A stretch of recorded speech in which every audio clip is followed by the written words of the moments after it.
Taylor here, and I have Scotch. So Scotch did really amazing today. We focused on 3 things. First one being leave it, second one being touch, and the third one being drop it. Now he already learned leave it, but I decided to spend more time on it because for Scotch, he particularly struggles with leave it when it comes to his brother. Now we're not quite at the moment where he can leave his brother fully alone, but we are starting to see him hesitate, which is really great. It's really awesome for a puppy his age to have that kind of impulse control. In the other video, I have other videos to show you of him doing leave it, but I'm going to show you briefly how he's been doing it.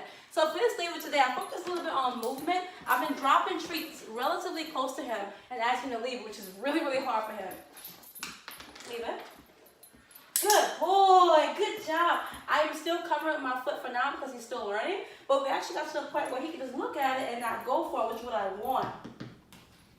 Leave it. Good boy right there. We want him to control the impulse of going for it and not always having to say leave it. So I'm going to reward him for staying in that sit near it.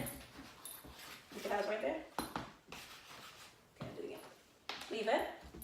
Good boy. We're almost there. Leave it. Ooh, good boy. Good job. Which is why we want to focus more on leave it today. This to make it a little bit harder for him. If leave it is not hard, it is not realistic. Leave it. Good boy. Good job. Leave it. You gotta leave it. Good job. Good choice. Good boy. Leave it. Oh, that was a good one. And he really enjoys this, as you can see. It's really a game to him, which is what we want. We want to be fun in the game to him. So after that, we focus on something called weights. Move up a little bit. There we go. So weight is something we've actually been focusing on for these two the entire time we've been training them. So weight literally means do not bolt through that doorway. We want you to do weight whenever they're in their crate, but particularly when they go into this door right here to go potty.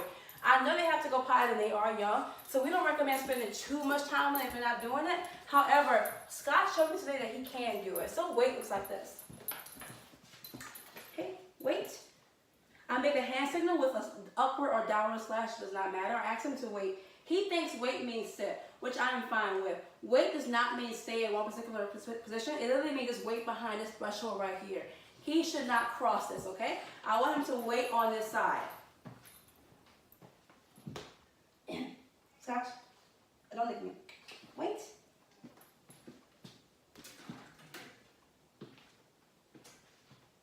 Good boy, good boy. And I'll explain what I'm doing in just a second. You're a good boy, good boy. Do it again. Wait. Good boy, good boy. That's a good boy. So I'm break down a little bit. I'm asking him to wait with a hand signal and a verbal cue. So I'm telling him to wait.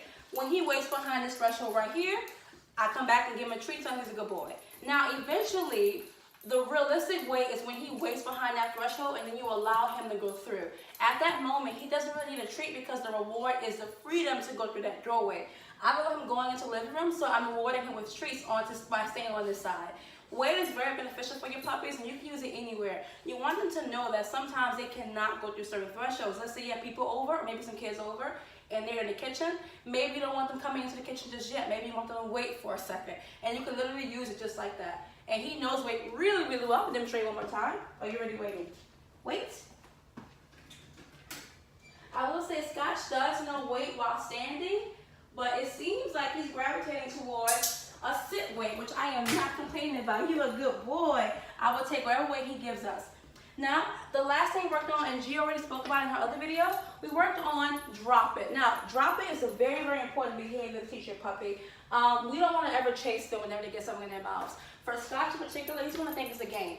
We don't want to ever encourage the, oh, I take something, I run away behavior. We want him to either come to us and drop it or just come to us in general. So Scotch actually, there you go. So for Mr. Scott, she actually took a toy and went under the table. He started doing that several times. So I noticed that if you ever take something, you chase him, he's probably going to go under the table and try to keep it away from you. We don't want to play the game of having to take something away from him, or we may actually encourage resource guarding behavior in the future. Resource guarding is when a dog basically guards the resource they have. The resource being a toy, food, water, anything. We don't want him to start, oh, well, it's mine. No, I don't want to give it back. We don't want to encourage that behavior. So 2 things I did. 2 things.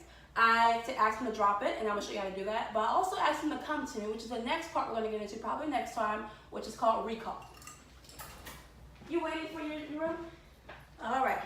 So for example, I had this really enticing toy right here. You keep that toy. I let him play with it for a little bit. Notice how I have him on leash. I always recommend practicing drop it on leash. So if he does try to get away from you, he can't really do that. All you gotta do is step on the leash. Drop it. Good boy, good boy. I put a treat to his nose, and as soon as he let go of that toy, I clicked and gave him a treat. The reason being, I never want to rustle anything out of his mouth. I want him to let go of it. He is an animal with teeth, so let's say he gets really big. I don't want you to ever make the mistake of reaching for something, and he may not like that. It'd be best if he had it on cue, which cue and drop it. Good boy, you need to go for it. That's fine too. Another way you can prevent him from getting things is by using leave it. You can pair leave it and well, you can use leave it before he gets it in his mouth. Drop it is when after he already has it in his mouth. So think of it that way. Leave it is your preventative measure. Drop it is your, oh crap, he already got it, what do I do? This is what you do. So I'm gonna get a little bit longer. So the more I did this, Scotch actually became more reluctant to give you back the toy or later on the toy. So that's when he started going under the table. So let's see if I present him with a new toy. Get that toy. New toy. See what he does.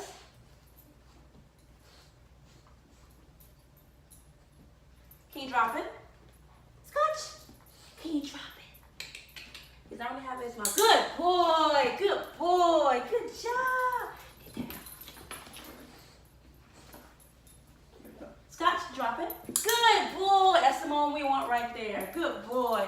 And also, immediately take away what he had once he drops it. Don't leave it on the ground or he's going to go for it again. It's going to be too hard for him to leave it again. That being said, Scotch did really good today. I'm really excited about his progress. He's actually been showing us a lot of calming behavior recently. He's starting to sit more, jump less, which is always a really good plus. We love seeing our training kind of stick, and we love what you guys are practicing. Anyway, if you have any questions, let us know, and see you next time. Bye.